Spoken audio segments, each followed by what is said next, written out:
Hello everyone, I'm back with another Tuesday Advent teaching where I am going deeper into the theme of my sermon from the past Sunday. If you did hear my sermon, I spoke about the coming and return of Jesus from the vantage point of the heavenly realm, specifically this cosmic battle between God and Satan.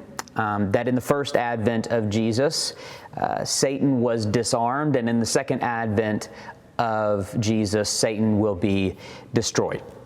And so what I want to do is I want to return to the theme of spiritual warfare today to discuss more about what that looks like for us in our battle against the defeated enemy as we await the return of Christ, where the enemy will be finally destroyed.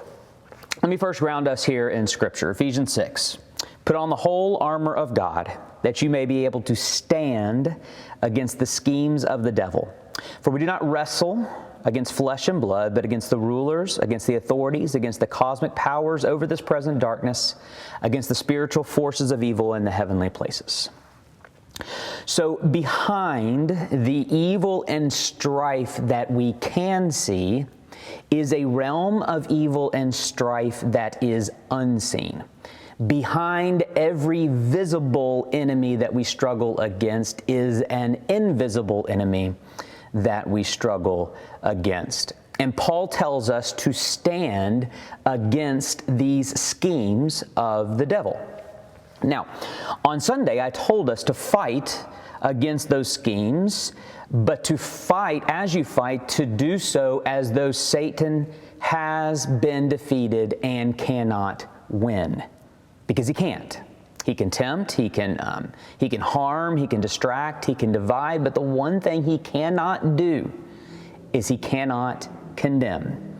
And so I pleaded with us to not give him the victory that does not belong to him by buying into the notion of our own condemnation. Our condemnation is not in the arsenal of Satan's weaponry.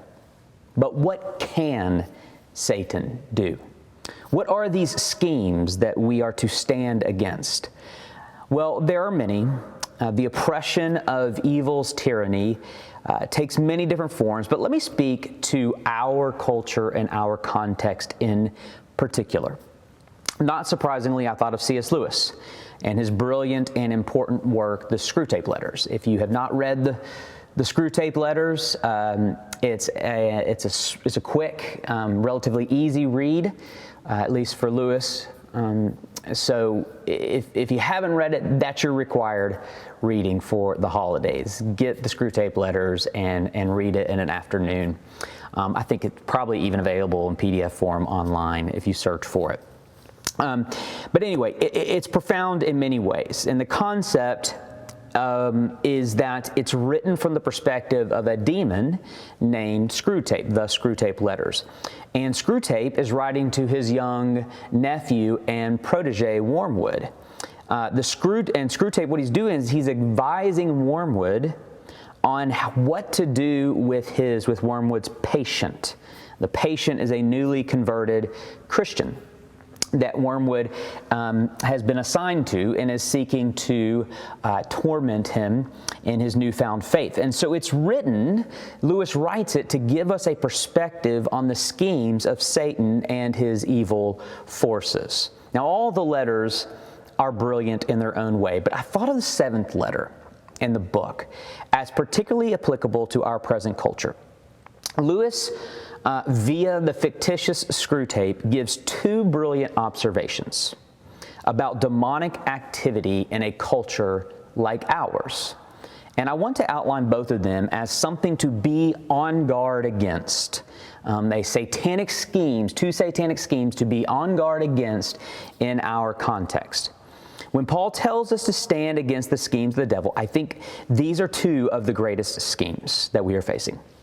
The first has to do with belief in the devil at all. So the question that Wormwood is asking of Screwtape is whether he should make himself known to his patient through stereotypical demonic activity, things like we see in Scripture, demonic oppressions and possessions and so forth. This is what Screwtape says to that question. Our policy, quote, "Our policy for the moment is to conceal ourselves. Of course, this has not always been so. We are really faced with a cruel dilemma. When the humans disbelieve in our existence, we lose the pleasing results of direct terrorism, and we make no magicians."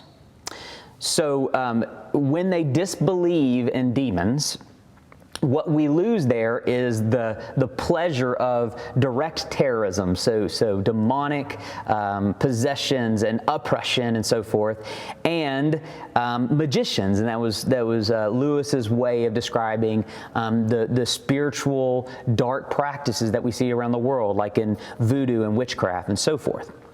He says this, "On the other hand, when they believe in us, we cannot make them materialists and skeptics."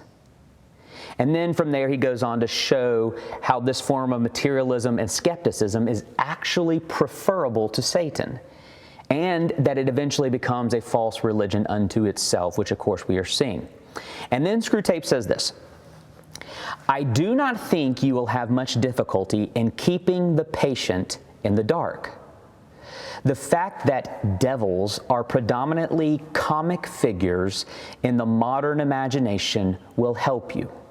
If any faint suspicion of your existence begins to arise in his mind, suggest to him a picture of something in red tights, and persuade him that since he cannot believe in that, he therefore cannot believe in you." So here's what he's saying. Let's keep them disbelieving in our reality, which shouldn't be too hard in their culture of unbelief. And if they do start to inquire, if they do start to wonder whether there are bigger spiritual realities of evil and good out there, point them toward those silly caricatures of Satan, a devil in red tights with a pitchfork and so forth. And point them there because they know that that cannot be true, and therefore they won't believe in our existence. Now, again, this is us. Perhaps even as you heard me preach on Satan this past Sunday, there was part of you that thought the whole notion of a fallen angel from the heavenly realm commanding a host of demonic forces in the unseen space of the heavens, all of this is just ludicrous. More and more people in our culture disbelieve in God. But many, many more, including many Christians, disbelieve in the devil. And that is the greatest spiritual oppression of them all. Satan loves a materialistic, secular age where spiritual, transcendent realities and activities, including his own, seem silly and childish. He loves that. He loves unbelief.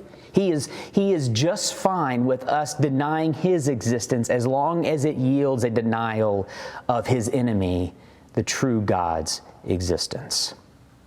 I have missionary partner friend, Macklin Bossy, who ministers in Togo, West Africa, where voodoo and witchcraft is very prevalent, and the realm of the demonic is very alive and active in more stereotypical ways.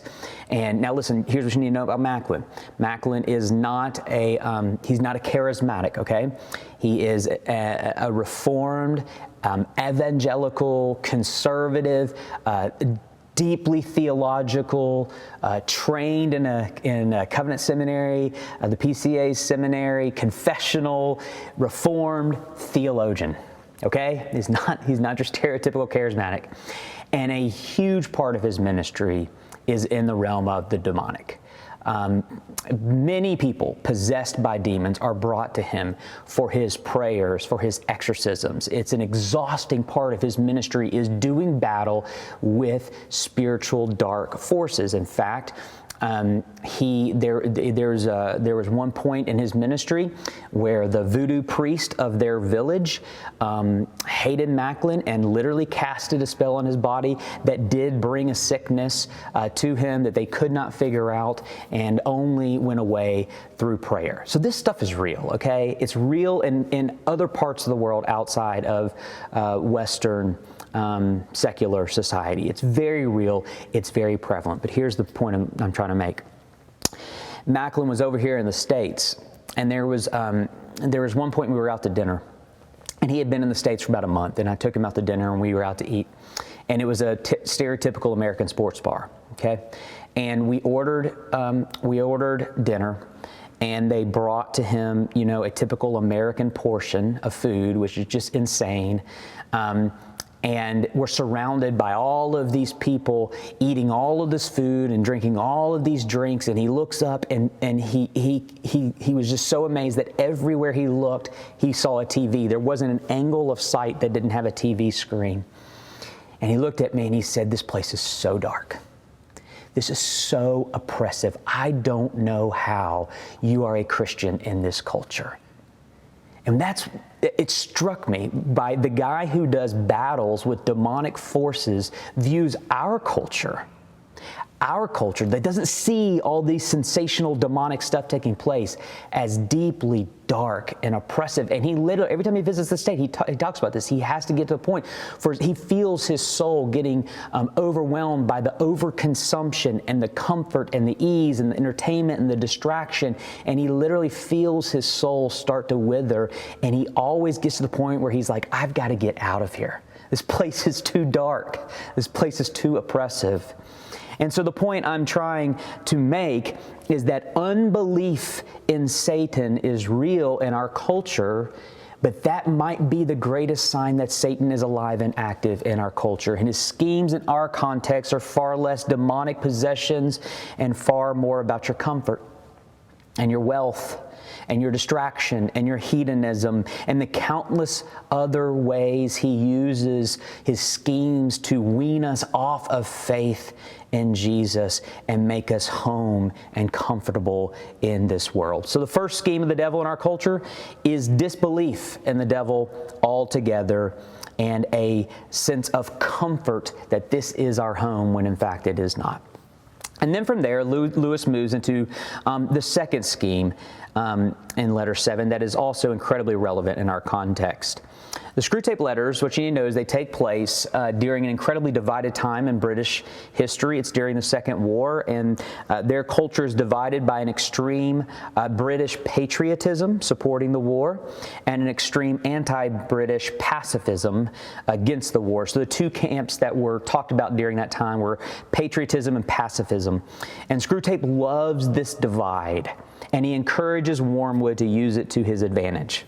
Quote, "I had not forgotten my promise to consider whether we should make the patient an extreme patriot or an extreme pacifist." So Screwtape saying to Wormwood, "I haven't forgotten about your question of whether we should make him an extreme patriot or extreme pacifist." Listen to this. "All extremes, except extreme devotion to the enemy, are to be encouraged." What a quote that is. All except, of course, extreme devotion to the enemy, which, in Screwtape Letters, the enemy is God, are to be encouraged. Continue on. "Not always, of course, but at this period, yes. Some ages are lukewarm and complacent, and then it is our business to soothe them, yet faster asleep. Other ages, of which this present is one, the present is one, are unbalanced and prone to factions, and it is our business to inflame them." Here's what he's saying. Sometimes the culture is not in crisis. Things are good. There's no controversies or emergencies. And what he's saying is that in that case, our business is to lull them asleep into a stupor of lukewarm complacency. But other times are unbalanced, chaotic times of crisis, which are prone to factions, in which case it is our business to inflame that divide. Now I ask you, Where do you think we are right now? We are a fractured, raging, divided culture. And Satan's scheme in this present age is to inflame that divide, and for you to get caught up in the divide. So Screwtape then discusses with Wormwood which direction to lead his patient.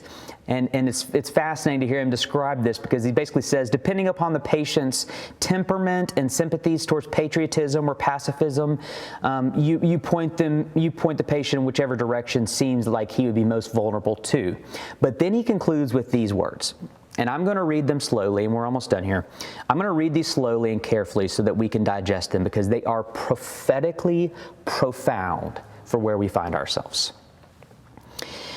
Whichever he adopts, meaning whether you lead him into the extreme of patriotism or pacifism. By the way, patriotism, I know that's a controversial word. Patriotism would, in Lewis's context, would be kind of an unhinged nationalism, Christian nationalism kind of thing that we've critiqued before. Anyway, whichever of those he adopts, your main task will be the same. Now listen to this progression. Listen to the scheme of the devil. Let him begin by treating the patriotism or the pacifism as a part of his religion, meaning patriotism or pacifism is a part of his Christianity. Then let him, under the influence of partisan spirit, come to regard it as the most important part of his religion. So patriotism or pacifism is now the most important part of Christianity. Then, quietly and gradually, nurse him onto the stage at which the religion becomes merely part of the cause, in which Christianity is valued chiefly because of the excellent arguments it can produce in favor of the British war effort or of pacifism. Here's what he's saying. Patriotism or pacifism, this Christian nationalism, or pacifism, which is the anti-nation extreme, becomes the religion. And Christianity is only valued because it serves as a means to argue for and support that truer religion. The quote, the attitude which you want to guard against is that in which temporal affairs are treated primarily as material for obedience. Here's what he's saying. Don't let him value Christianity above all else, and therefore view the partisan divide as an opportunity to demonstrate his obedience to Jesus by transcending the divide. Here's what he says. Continue on.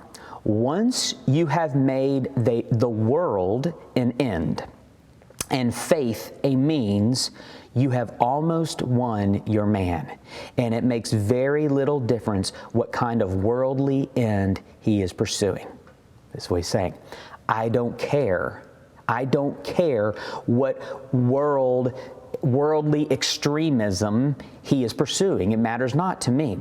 Just as long as the worldly extreme is the end, and the faith is a means to that end. Just as long as he is more obsessed over the worldly extreme and Christianity is used to defend that extreme, I don't care which extreme it is. Then he closes with this. When meetings, pamphlets, policies, movements, causes, and crusades matter more to him than prayers and sacraments and charity, he is ours. Wow. Translation to our modern culture. When partisan news, blogs, podcasts, social media, political rallies, and so forth mean more to him than prayer, sacraments, and charity, he is ours. Friends, if you have followed my preaching or teaching for any amount of time, then you know how concerned, how disturbed, how much I lament the partisan divide that has consumed our country, and most specifically, how much I lament the Christian participation in that divide, that I see such little difference between the way the churches divide themselves and the way our culture divides itself. The divide is killing us, but I'm convicted to add more weight to what's going on. It's not just toxic, it's satanic. It is satanic. The devil doesn't care if you love Donald Trump or you loathe Donald Trump, just as long as you are fixated on Donald Trump. The devil doesn't care if Fox News or MSNBC is your thing, just as long as these partisan echo chambers are doing the discipling and not your Bible. It's all satanic. So, 1 Peter 5:8. Be sober-minded. Be watchful. Your adversary, the devil, prowls around like a roaring lion seeking someone to devour. In our culture, in this moment, he devours us by devouring us with the cultural divide. Let's resist him. Let's put on the full armor of God and stand against his schemes. To quote Screwtape one last time, I've already said this one, but let me quote this one again. All extremes, except extreme devotion to the enemy, are to be encouraged. So let's do the opposite. Screwtape Letters is written that we might do the opposite. Let's make sure the only extreme we indulge is extreme devotion to Satan's enemy, the Lord our God. All right, I think that's enough for today.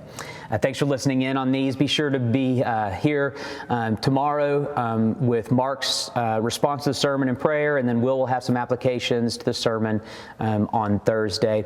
And then, of course, see you, whatever form that looks like, see you back Sunday for our next Advent sermon. Thanks for listening.